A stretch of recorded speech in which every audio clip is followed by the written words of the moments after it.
So I started to record this session. Okay, in section 6.2, guys, we're gonna learn how to find confidence interval for the population mean when the population standard deviation is unknown. So let me tell you what we did yesterday and what we're doing today, and just to see the difference. In section 6.1, guys, we found confidence intervals for the population mean. And this is what we were given. We were given X bar, we were given the sample size, we were given the confidence level, and we were given the population standard deviation.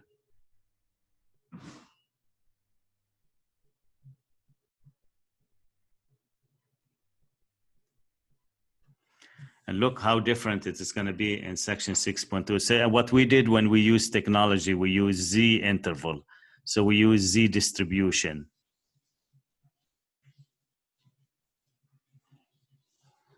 Now in section 6.2, what's the difference? We're going to be doing confidence intervals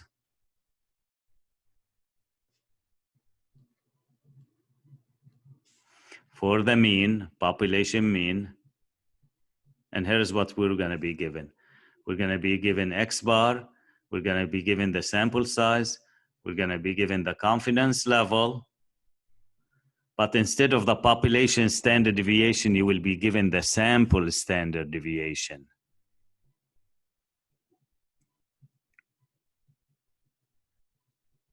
Which is called S.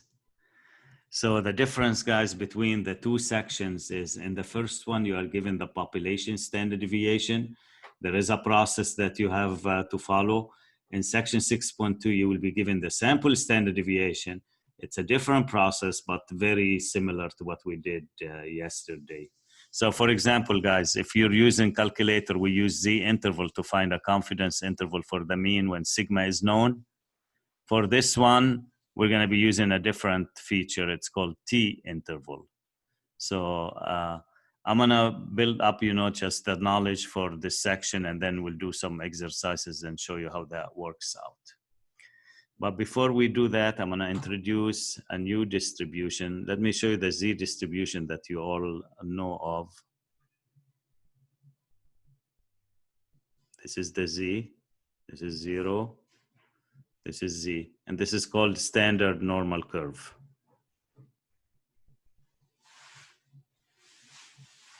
Now, please pay attention to this. I'm gonna sketch another curve, and I'd like you to tell me what kind of difference do you see between the two?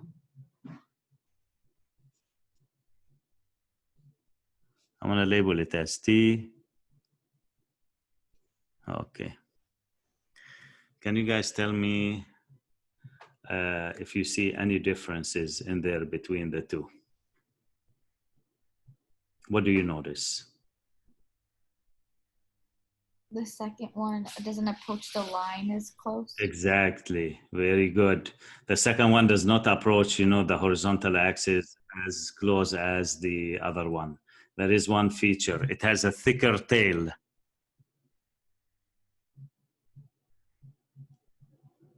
Okay. When we don't have the population standard deviation sigma and we have the sample standard deviation instead, we cannot use the Z distribution to find confidence intervals. We have to use a distribution called T distribution. The T distribution, it looks like, the normal distribution, but the tails at the bottom are a little bit thicker than the Z distribution. And I'm gonna show you an illustration in the book of the T distribution, which we're gonna be using in this section. All right, let's watch. Let me explain it to you guys.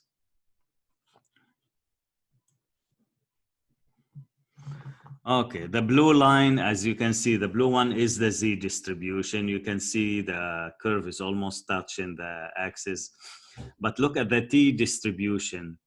It is a family of curves. You see more than one, and you see something labeled as DF. df equals 5 means the sample size is 6. So just add 1. It's called degrees of freedom. And df equals 2 means the sample size is 3, because 3 minus 1 is 2. So the t-distribution is a family of curves. And as you increase the sample size, what happens is the t-curve becomes very and very close to the z-curve. So when you increase the sample size, the thickness at the bottom toward the left and the right becomes smaller and smaller and become very close to the normal distribution. So here's some property of the t-distribution. The mean, median, and mode of the t-distribution are all equal to 0, just like the z, guys. It's right in the center. Total area under the curve is 100%, just like the z distribution. The tail and the t-distribution are thicker than those in the standard normal distribution. That's what you guys observed. And the t-distribution is a family of curves. It's not only one curve. It depends on the sample size. And we use what we call, instead of the sample size, we use degrees of freedom to distinguish between one curve or another. And the degrees of freedom is the sample size minus 1. As the degrees of freedom increase, the t-distribution approaches the standard normal distribution. This is what I told you. And after 30 degrees of freedom, the t-distribution and the z-distribution becomes almost very much the same. So this is the distribution that we will be using to find confidence intervals for the mean when sigma is not known. That's the title of your section, guys. Sigma is not known. You're going to see it's going to be very easy to work with this section, a lot easier than the previous section, and I will demonstrate that in a second. Okay, so this is for the t-distribution. Now I'm going to go back my handout and show you how we're going to construct an interval from scratch. We're going to do it by hand and by using technology, guys. Requirements of the t-distribution: you have to have a simple random sample. You have to sample from a population that is bell-shaped. And we're going to use a table other than table 4 that we used yesterday. It's called table 5, or the calculator. Okay? And let's do an exercise and show you the difference between what we did yesterday and what we did today. If you understand the difference, guys, then you will be able to do any problem on this section. You wish to estimate the average number of housing starts in all large cities in the United States. You have a random sample of 25 cities. So you guys agree with me that N is 25 here. And obtain a number of housing starts in each. The sample mean is 525. So X bar is 525. With a sample standard deviation of 40. Now, guys, you have to agree that it's not sigma. He says sample standard deviation. So the label of it is not going to be sigma. It's going to be S40. Construct a 95% confidence interval for the population mean. So we need a confidence interval of 95%. Before I turn over to the second page, let me show you the difference between the two, what we did yesterday and what we're doing today. What we did yesterday, we had sigma, we had X bar, we had N, and we had the confidence level. We did X bar minus E is less than the mean is less than X bar plus E. And then I showed you how to find E. And the formula for E, guys, was ZC, if you remember, times sigma divided by square root of N. Now, today, that's section 6.1. 6.2, he's going to give you S, he's going to give you X bar, he's going to give you N, he's going to give you the confidence level. To find the interval, it's going to be exactly the same work, just like yesterday. But look, we're going to make some changes to E. The formula is going to be the same for E, guys, but the labels are going to change. Any suggestions what's going to change here, guys? It will be pretty much the same, but you're changing labels. What label would you change here? Look what we have. This is in 6.1 and this is in 6.2. Here you had sigma, now you have S. So what would you change in this formula right here? I'm curious to see what you think, guys. Sigma becomes S, very good. Okay. One more thing, guys. N is N, doesn't change. So square root of N, square root of N. There's one more thing that will change. You should be able to tell. Look at the two curves. The Z become T. Yes, Julia, exactly. Very good. And that's the formula. Okay, yesterday I showed you how to find Z because this is given and that's given. And Z can be found using inverse norm on the calculator. I did show you how to find. So my task is today is to show you how to find T. And once you find T, you guys, you are all set. You can find the interval. So let me spend a few minutes now showing you how to find the critical value. So instead of Z, we call it T. It's the critical value.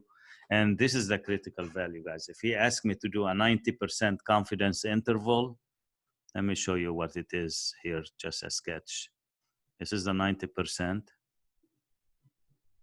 This is T now, we're working with T. So the critical values are here, guys, but we don't call him Z, C minus, and plus, we call him T. And I'm gonna show you how to find those critical values. Let's say the confidence level, guys, is 90%. And let's say the sample size is 18. Let me show you how to find the critical value using the table. You're gonna like using this table. It's very easy to do. Here's the table. It's called Table 5. They're available online under resources by your instructor, and watch how to use the table. First of all, guys, if you're wondering which one is T, well, it does say here, look, it's a T distribution. Here's how you use it. You need the 90% confidence level. This is it. And what did I say the sample size? I said it's 18. You need degrees of freedom. Degrees of freedom, guys, is the sample size minus 1. So 18 minus 1 will be 17. So watch, guys. This is the 90 right here. And this is the 17 right here. You draw a horizontal line. You draw a vertical line where the two meet will be your answer. And it is 1.740. That's your critical value.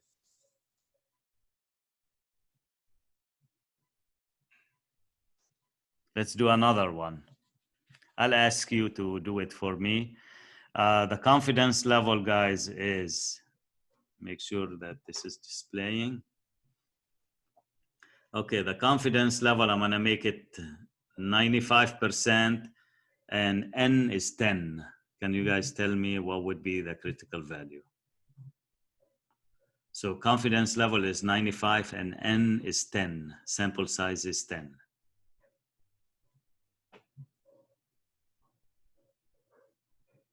If this is not very clear, I can make it closer. So what do we have? 2.262. Let's see if it is 2.262. 9. Yes, indeed. So 95 and 10. So she went to 9. 10 minus 1 is 9, 2.262. That is correct. So this is how you use it. And if I wanted to use the table, guys, I won't give you any confidence level other than those. There is 80%, 90%, 95, 98, and 99. Any, well, we subtract 1 for very simple reason. Because here he didn't put the sample size. He put sample size minus 1. This is called DF. DF is not the sample size. It's N minus 1. So in order to comply with how the table is structured, we just subtract 1 before we use the table. So DF, guys, is N minus 1. I can write it like here. That's how the table is constructed. All right. So now we know how to find the critical value, guys. Let me show you how to construct the interval. We'll do it by hand first, and then we use the calculator. Okay. I'm gonna go back And I'll show you how to find the critical value using technology as well in a second. So I'm gonna move this. Already have this information and show you how to do this one. All right, although I'm done the work, but I'm just gonna do it one more time. So E, guys, is TCS divided by square root of N. TC, you just found it for me, 2.064 times S. S in the problem is 40 divided by square root of N, which is 25. And then there would be, let's do the math here and see what E is. So 2.064, guys, times 40 divided by 5 times 8. So it will be 16.51.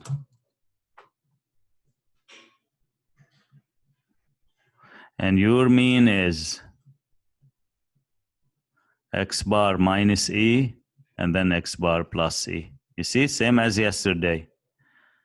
X bar is 525 minus 16.51 and 525 plus 16.51. So your mean will be, I already done the work, but this is abbreviated here, so I'm just gonna do it.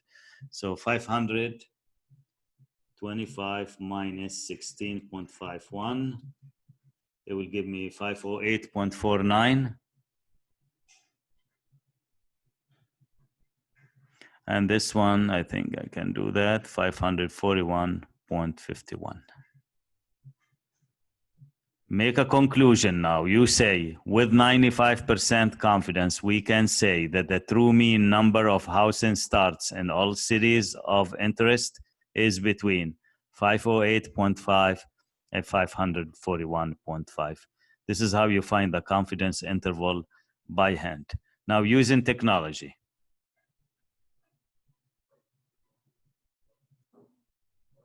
Watch, guys. Let's bring the calculator. Show you this. It's going to be very straightforward. Watch. You go to stat, tests. Oops. Stat, tests. Okay. We use number 7. Remember, number 7, we used it yesterday. It's dedicated when sigma is known. So you guys, you can see what we're gonna use here. Look at the difference. Z interval, there is a T here, so you must use T here. Input, I don't have data. I still have a summary, so it's stats. Okay. What is X bar? 525. And I don't know, guys, if you notice here, there is no S, there is no sigma. It says S, so you need to input the value of S, which is 40. N is 25. Confidence level, what was the confidence level here? 95. And watch, guys. It's going to be a match. 508.49, 541.51. All the work I did came up with the same answer. So T interval.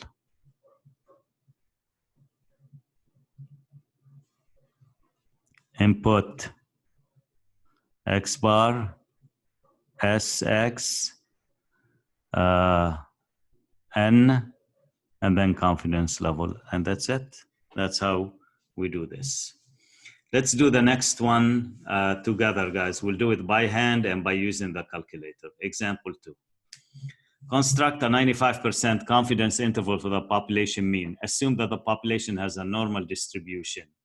A sample of 20 part-time workers had a mean annual earnings of $3,120 and a standard deviation 677. List the given values. So N is 20, guys. Sample mean is X bar, which is 3,120. The 677 is not the population standard deviation. It refers to the sample, so it must be S. And the confidence level, he says 95. Okay, let's find TC. I want to do it using the table first, guys, and then we'll do the calculator. So let me bring the table again, and I want one student to let me know what the critical value would be. Remember, sample size is 20 and we want 95%. So what would that be, guys? I usually respond to the first students who give me an answer and just move on. So sample size is 20 and we want the 95% confidence. What would the critical value be, guys? 2.093. I do agree because you go 20 minus 1, which is 19, 2.093, and this is the 95. Yes, it's right here, guys. Okay, let's go back and continue our work.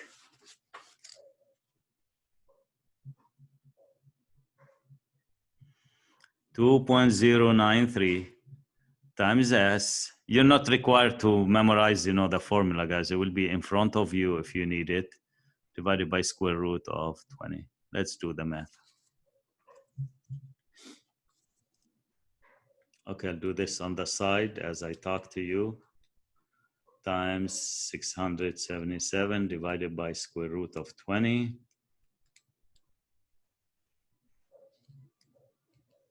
I got 316.84.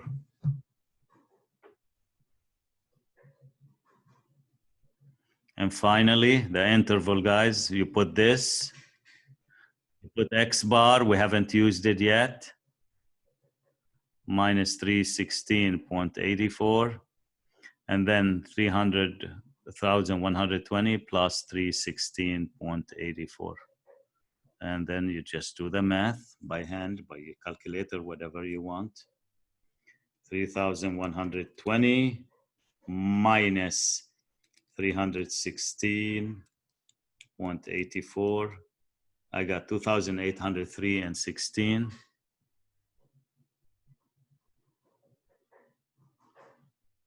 And then this one, 3,200, 400, sorry.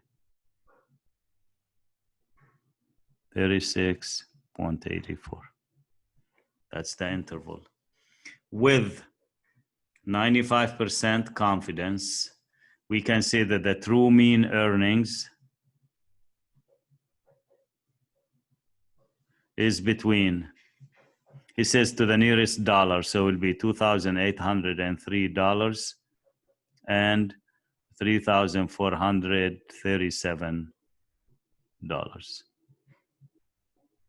Okay, guys, any questions? Now we're gonna use the calculator, the TI-84.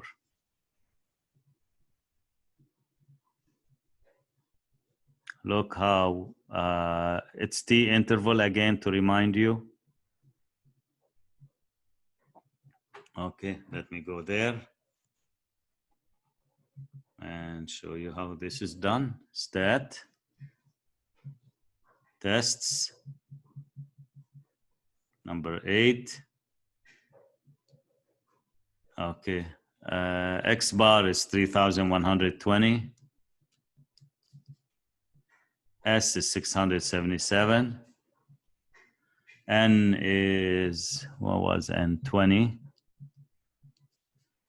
When he gives you a sample size of less than 30, then the original population must be bell-shaped. And he says assume that the population has a normal distribution. And confidence level, guys, was 95. 95 is very popular confidence level. And here you go, 2,803 and 3,437 if you round to the nearest dollar. Any questions, guys, about this? We'll do one more And this time I'm going to show you how to find the critical value using the calculator as we proceed with this exercise. Example 3. You will notice there are more examples from this section than other section that tells you how important this section is. Because usually in real life, we don't know the population standard deviation. So usually it's unknown. And this section reflects on that better than the other sections. To help consumers assess the risk they're taking, the Food and Drug Administration, FDA, published the amount of nicotine found in all commercial cigarettes.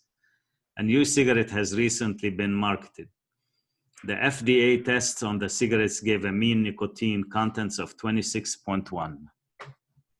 So the sample mean is 26.1. And a standard deviation of 2 milligrams for a sample of N equals 9. So sample size N equals 9. And he's referring to the sample when he mentioned the standard deviation. So it must be S, guys.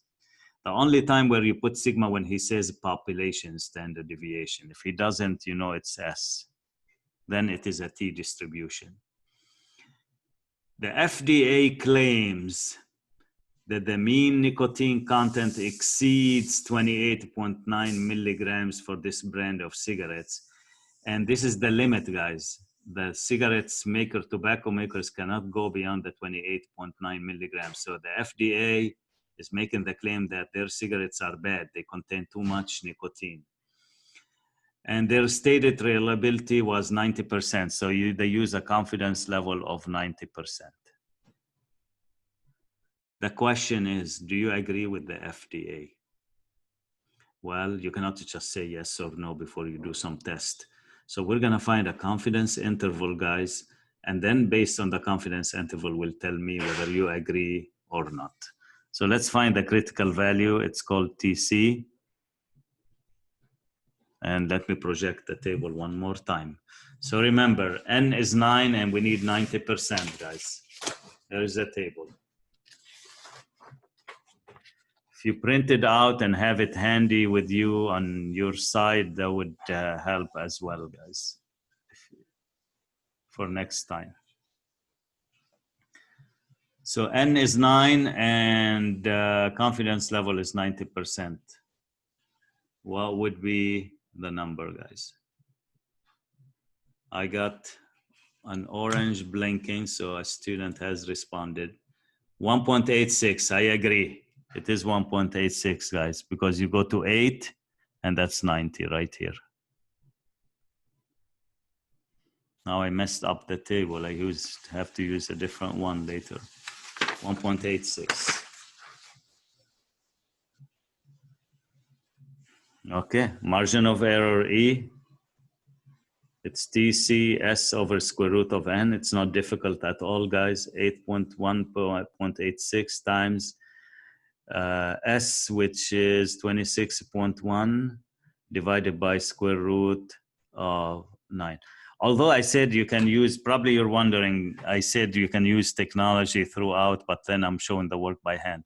When you do your homework online, there will be some question where he doesn't ask you to find the interval right away. He asks you to find the margin of error or the critical value. So you should be able to break down your work into pieces, and that's why I'm doing this.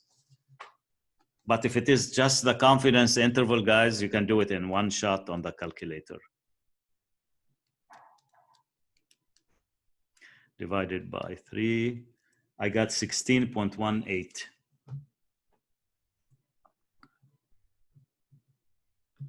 Okay, let me turn the page over. And X bar is 26.1. So 16.8, we did it already here. And the confidence interval, guys. X bar is 26.1 minus 16.81 and 26.1 plus 16.81. Mean will be. It says that you used X bar instead of S. What is it? You used X bar instead of S when finding the margin of error. Oh, no, there's no X bar in the margin of error. It's TCS over square root of N. Yeah, the S is 2.9, and I think you did 26.1. on accident. Oh, yeah, you're right. Thank you very much for noticing. Yes. Definitely, that's not the impression I want you to have. 2.9 about this formula. Yeah, let me I was looking at it. It was a quite a large answer, and then I just kept going. So 1.86 times 2.9. Thanks for noticing again. 1.798, so it's 1.8. Yeah, that makes sense. All right, let's go back. That's great. Some people are paying attention. 1.8.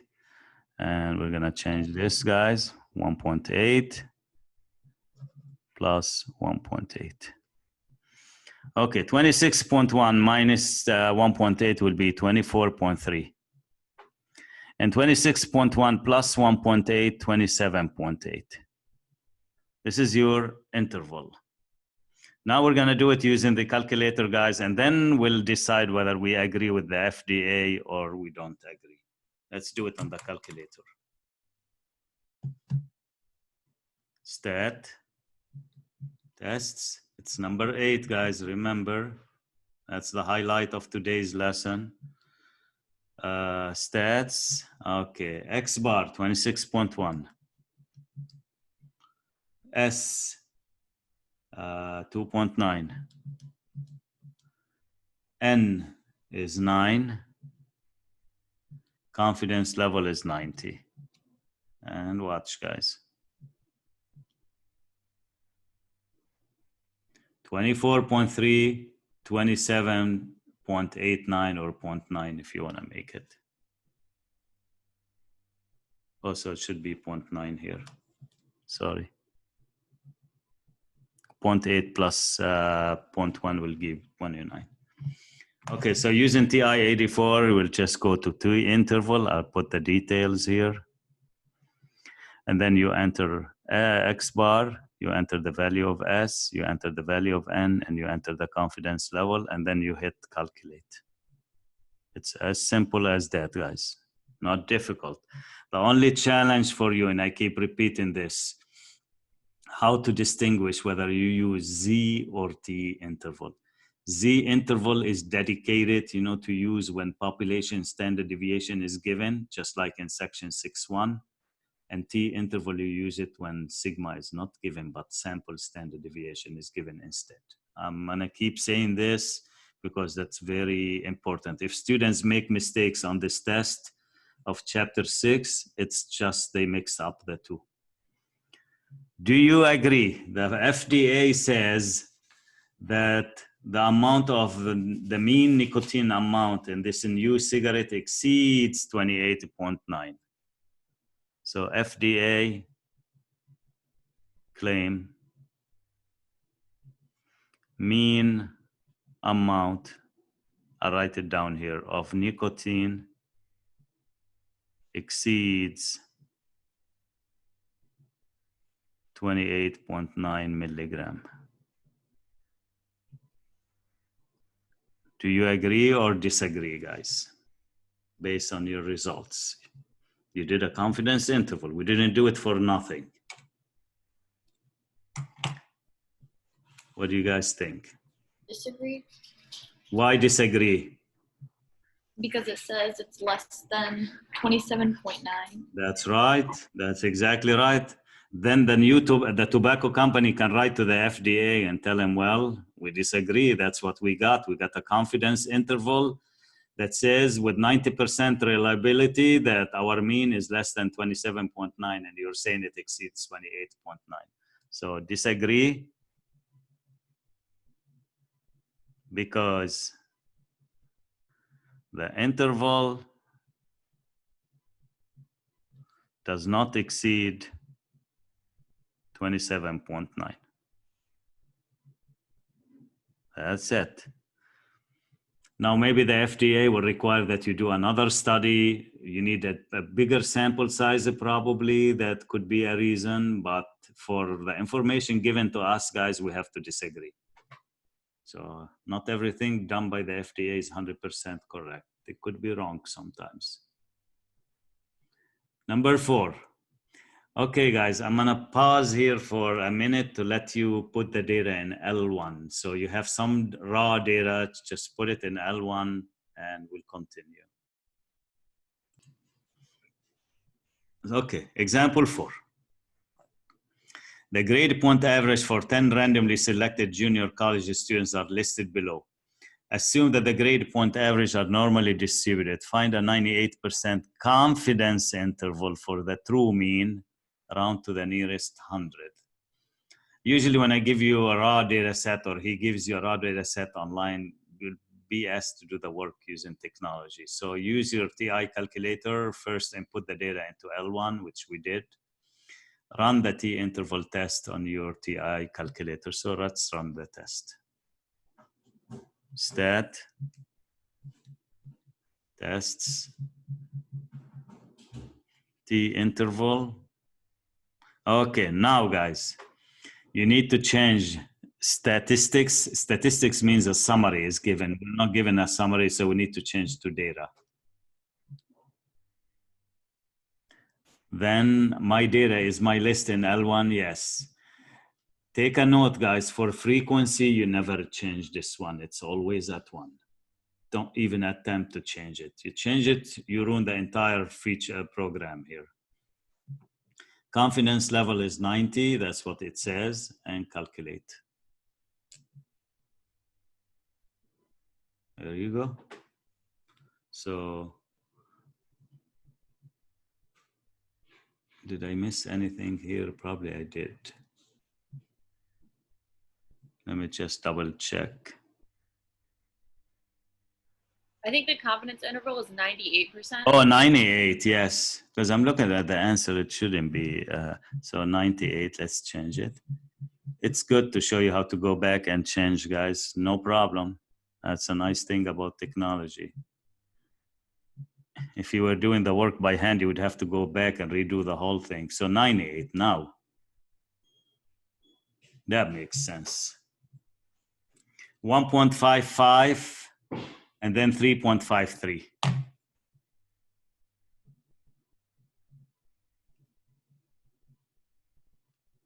Let me just put some notes here. Input is data. List is L1. Frequency 1. Fixed always. And that's it. Interpret your interval in words with 98% confidence. The larger your confidence level, guys, the larger the interval. It's going to be a wider interval. With 98% confidence, we can say, or you can say, that the true GPA, grade point average,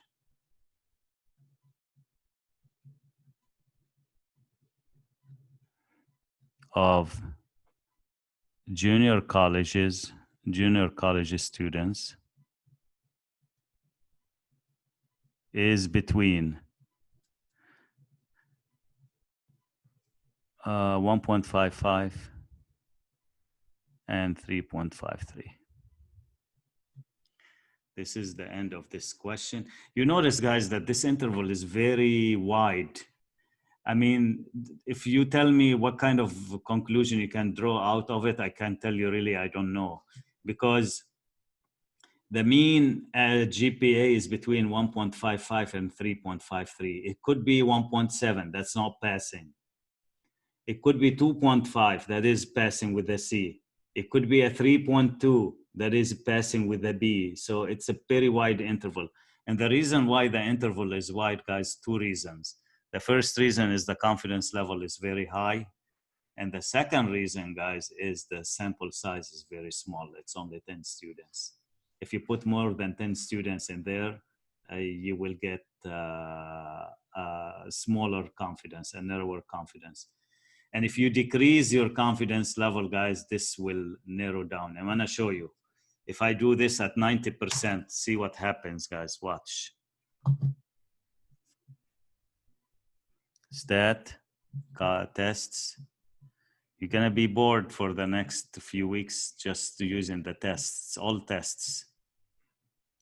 Okay, I'm just going to change this to 90.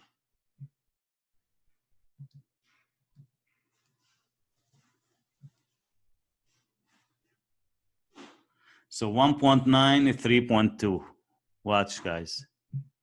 1.9, 3.2, comparing to 1.55. So with 90% confidence, we can say that the true mean is between 1.9 and 3.2. Almost a C and higher, but it's at a lower confidence level. Now watch, guys, if I change this to 80% confidence, what happens? It will even become smaller. But 80% confidence, I wouldn't buy a study at an 80% confidence. I wouldn't buy into these studies. Watch. With 80% confidence, the average of the class is passing. It's from 2, which is a C, to 3, which is a B. But remember, your confidence level is 80%, not 98%. So your interval will shrink as you decrease the confidence level. Okay, before I move to section 6.3, I still have to show you how to find TC using the calculator. So let me show you how to do that.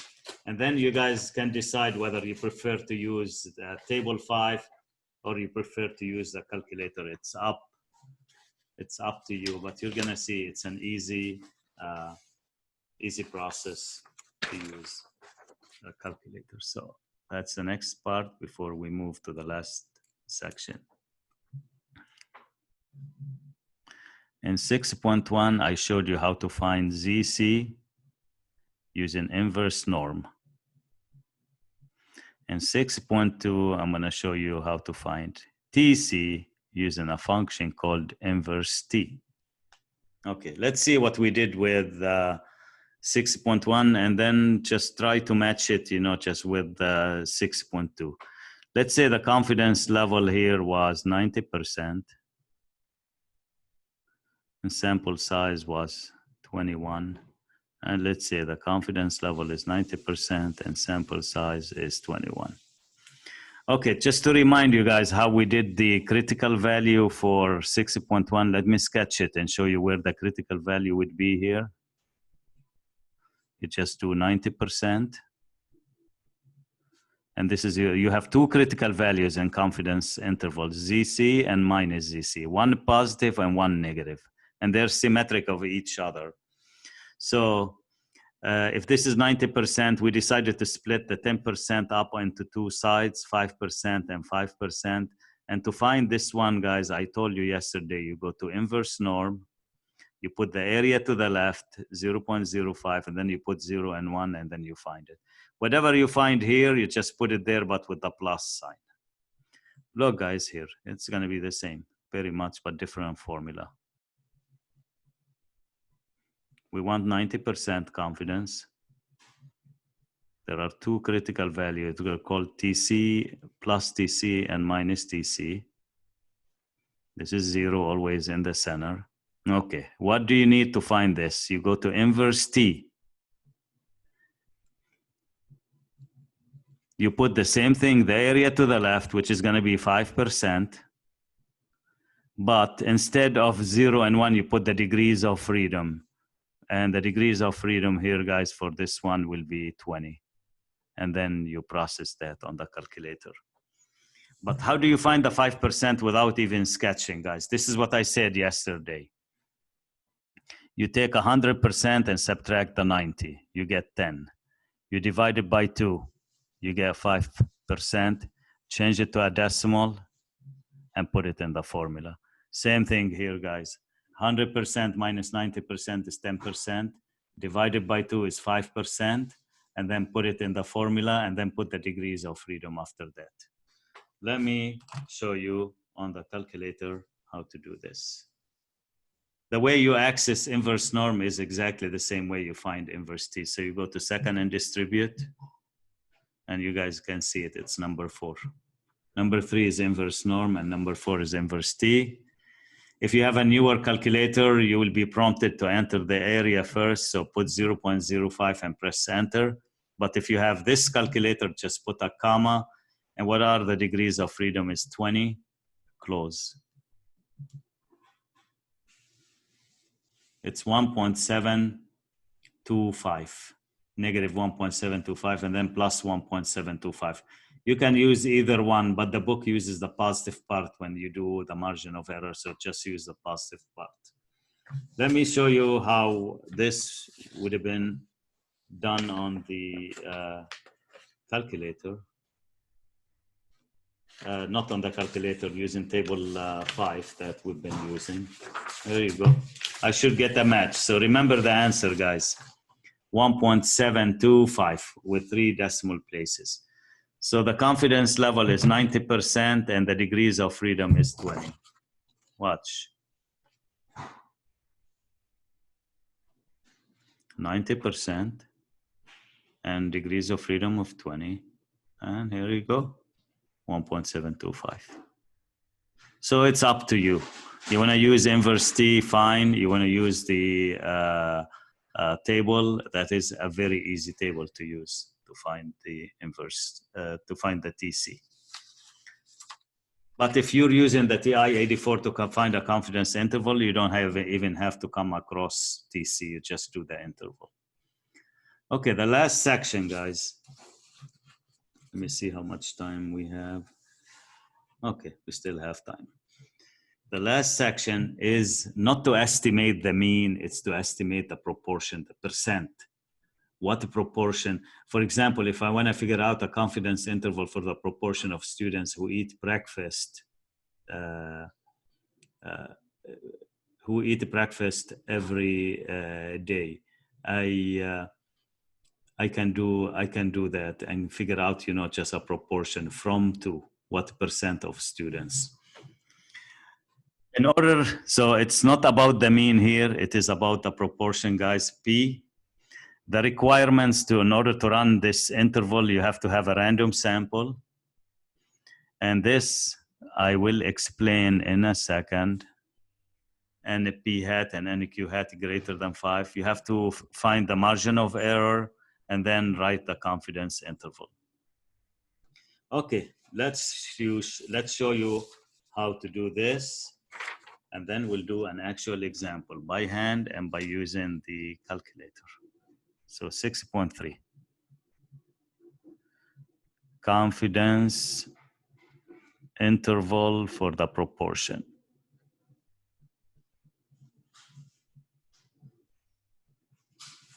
P. Okay. How did we do the mean? So the mean, we did this.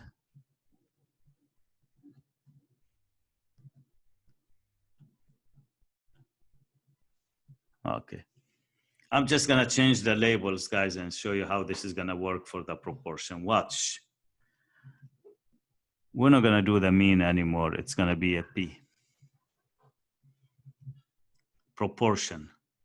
This is a population proportion. Here, population mean, sample mean. Here, population proportion, this one is gonna become sample proportion. It has a different labeling, guys. So instead of X bar, it's called a P hat. P hat means the proportion from the sample. Minus E, less than P, and P hat plus E. This one will be given to you. You will be able to find a P hat, no problem. All I need to show you how to find E. Now, here is the formula for E, guys, in this one. You will be provided with the formula. It's critical value Z using table 4 normal distribution. Square root of P hat times Q hat divided by N. P hat is the proportion from the sample. Q hat is the proportion of failure. So if the proportion of success is 70%, the proportion of failure will be 30%, and N is the sample size. I'm gonna put all of this together, guys, and show you how to find the confidence interval for the proportion by hand, and then we will use the calculator. So let me do this example now.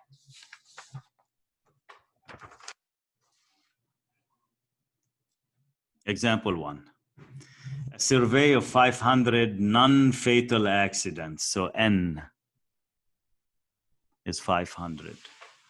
Showed that 142 involved uninsured drivers. This is X. They call it number of successes. So you only will be provided with 2 values in this section. How many total and how many successes do you have? We have 142 out of 500. This is called X. Construct a 99% confidence interval, that's C, for the proportion of fatal accidents that involve uninsured drivers.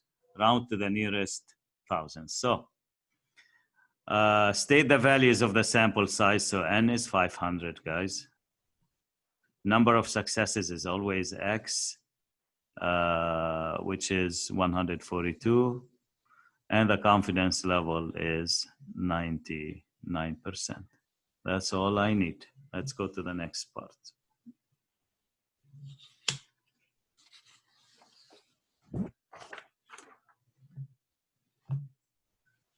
Verify that the requirements of the test are met. If you are asked to verify them, you verify them. If you're not asked to verify them, you don't verify them. Let me tell you what they are. So X is 142 and N is 500.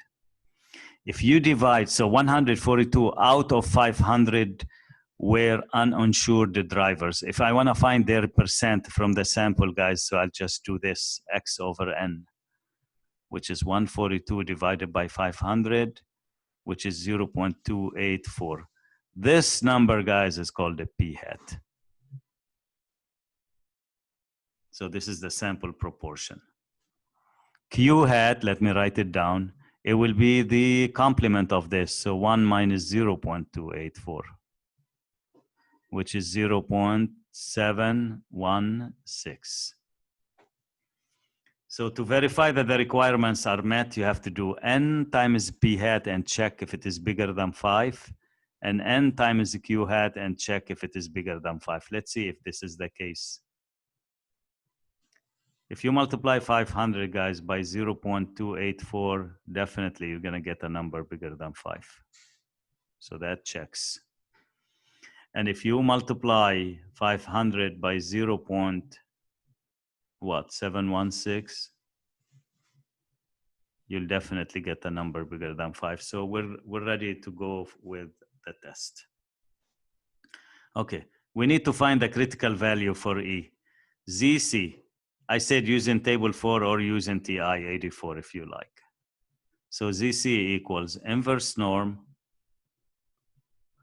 99%, guys. So how do I do the area? 100% minus 99% is 1%, and divide the 1% by 2 will be 0.005. And actually, I did ask you guys to try to memorize this value. It's 2.575 as illustrated in the table. Let me show you here. These are the common values. I did ask you if you can try to memorize them. Just those 3, guys, not the 80. For 90%, ZC is 1.645. For 95%, it's 1.96. For 99%, it's 2.575.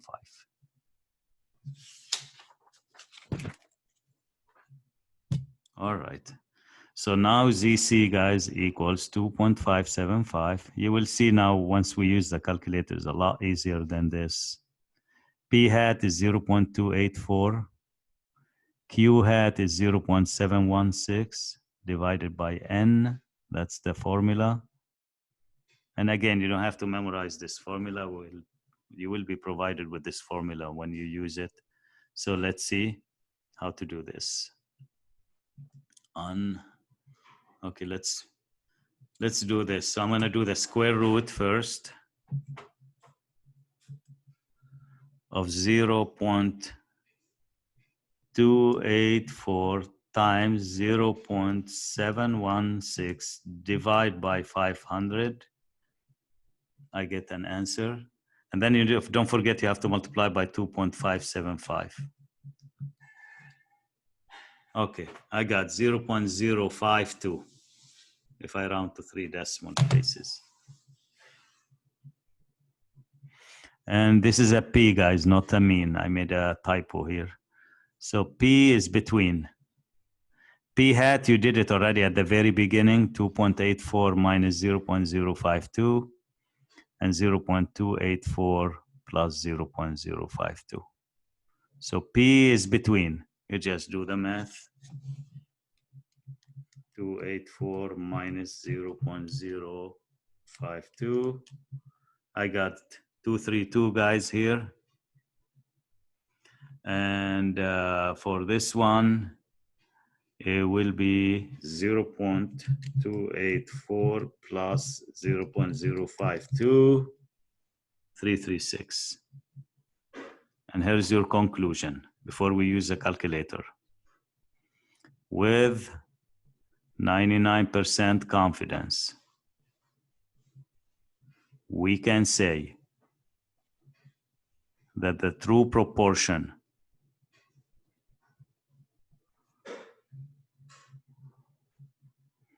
of fatal accidents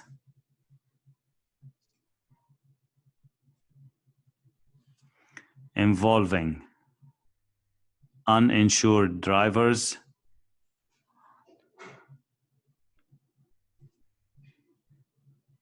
is between, change it to a percent for a reader so they can understand it better, 23.2% and 33.6%. That is how you do this by hand. So now probably you'd love to see how this is done using technology. Watch, guys. It's not Z interval, it's not T interval, because Z and T are for the mean. So we need to find an interval for a proportion. Let me show you where that interval is hiding. You're going to get the tests. Okay, so not a test. None of them are tests. These are intervals. So not this one, not that one. So it must come later. There you go. It's a letter A. One proportion Z interval. Okay, it wants the X value, which is 142. It wants the sample size, which is 500. Very basic, just 3 input and you're done. And we need the confidence level, guys, which is 99. And watch. There you go. 232, 336. And it gives you P hat as well, 0.284 if you need a P hat value. So for the calculator, use one prop Z interval, enter X equals 142, enter N equals 500, and then enter confidence level equals 99. Any questions about finding the interval, guys? No questions? Okay, the last part of section 6.3.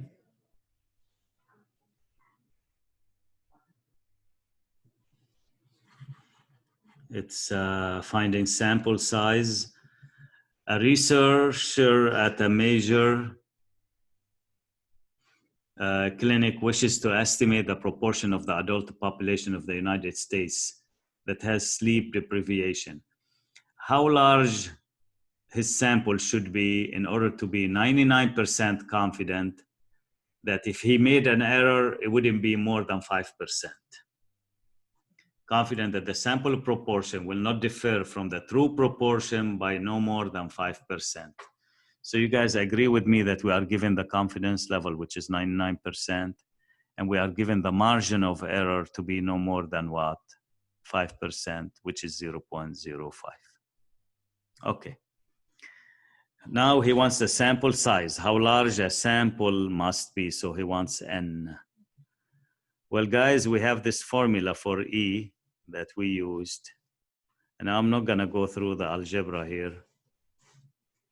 You can do it if you like later yourself. If you try to solve for N, guys, you're gonna get this formula.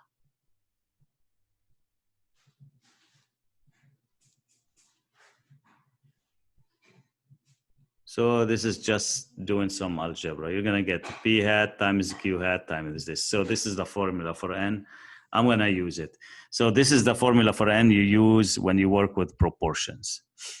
It says p hat times q hat times the critical value squares times e squared. Okay, I have e, which is 5%. And I have ZC. When he gives me 99%, I told you that you can find ZC easily. Or probably, as I said, memorize the 99%, guys. It is right here, 2.575. So these two values, I have them. Let me put them there. So 2.575 squared, 0.05 squared. But he didn't give me a p hat and he didn't give me q hat. You can read there. There is nothing, no information about p hat and q hat. But that's the formula. If you guys don't have knowledge of p hat and q hat, you do a compromise. You reach in the middle. So can you guess what I'm going to use for p hat and q hat? What kind of values? That's what statisticians do here. What would you put for p hat and q hat if you have no knowledge and you have to put something? Yes, 0.5, I agree. 0.5 for each. Will make the success happy and the failure happy. They all get the same treatment. And you do this, and let's see what the answer is. 0.5 times 0.5 times 2.575 squared. Don't forget to square this one. Divided by 0.05 and then again square it. And I got, guys, 663.06. Remember, when you work with sample size, you have to round up. So the answer should be 664 or more, at least. That is the answer. Number 3, a state highway patrol official wishes to estimate the number. It's very much like the previous example. If legally intoxicated drivers on a certain road, how large a sample is needed in order to be 95% confident that the sample proportion will not differ from the true proportion by no more than 2%? That's E. Okay, it's the same formula, guys. He didn't give me P hat and Q hat, so I'm going to use 0.5. I hope that you guys now you know by heart the 95% is 1.96 for ZC divided by 0.02 square. But if you just want to know how we find it, you do inverse norm. 95% take away from 100% is 5%. Divide by 2 will be 2.5%. And then put 0.1. That should give you negative 1.96 equals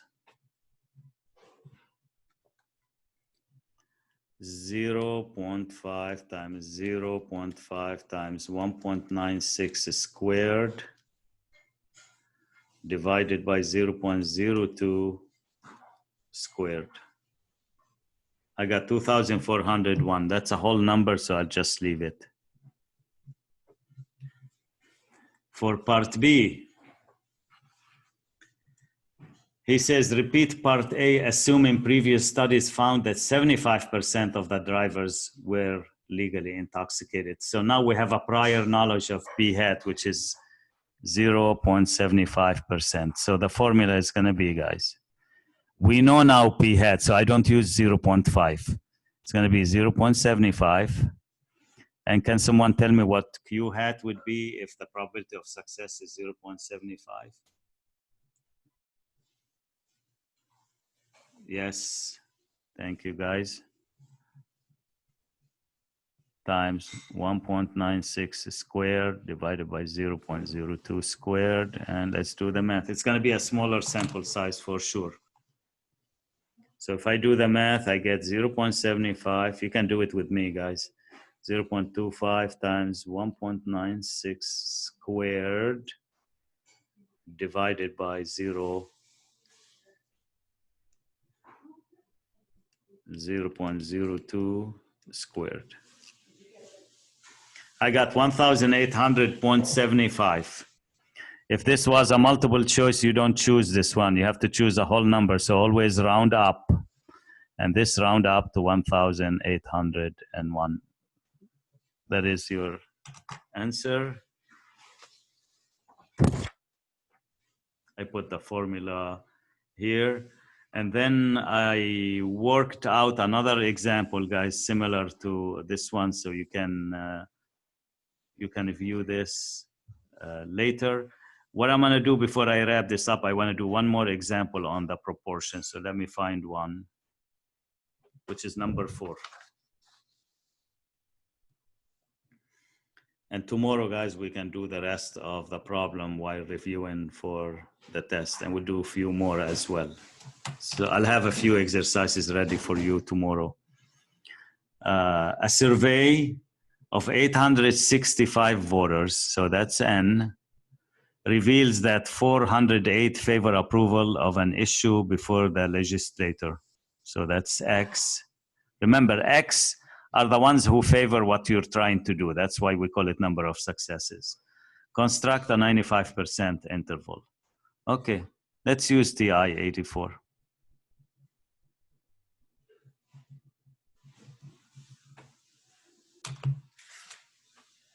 I'll do it on the calculator, guys.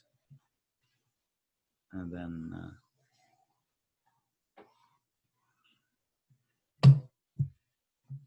is my calculator ready? You go to stat.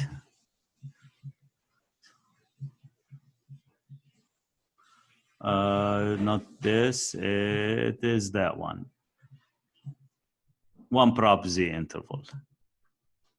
Okay, we have X. X is the smaller number always. Don't mix them up. The calculator will halt, will not proceed if you mix them up. 408, and then N is 865.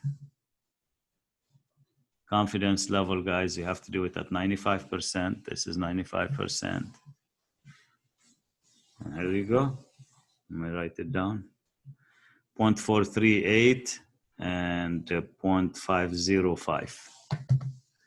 So 1 prop Z interval. P, don't put the mean, it's a proportion. It's between 0.438 and 0.505. And let me write down the conclusion, and then we'll wrap this up. With 95% confidence, you can say that the true proportion means percent, that the true percent or proportion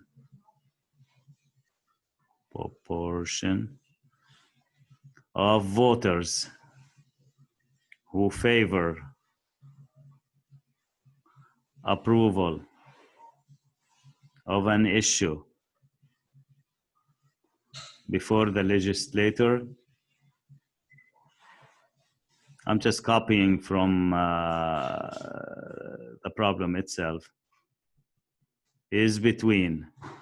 For a reader, guys, don't give decimals for the percent, the proportion. Give it as a percent. It's easy for people to understand. 43.8% and 50.5%. That is how we do this using technology. And if you like to see how this could have done by hand, you could have done it by this.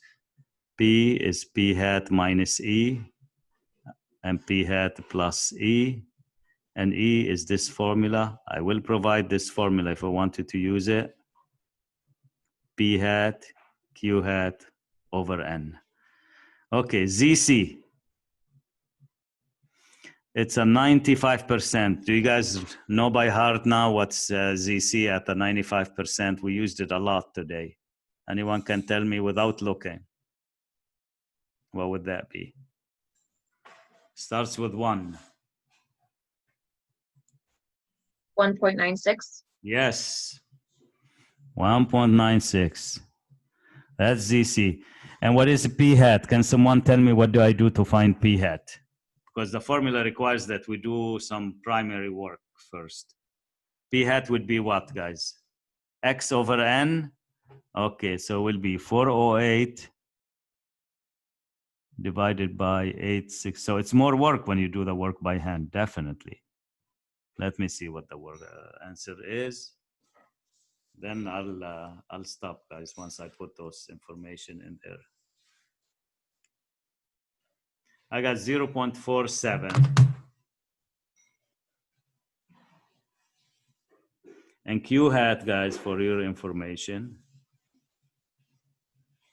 it's going to be 1 minus 0.47, which is 0.53. So if you're doing this one by hand, here's what you do. You find E. I already provide you with all the information to find E. You put 1.96 times square root of 0.47 times 0.53 divided by, and the N is inside the root as well, divided by 865. You get E.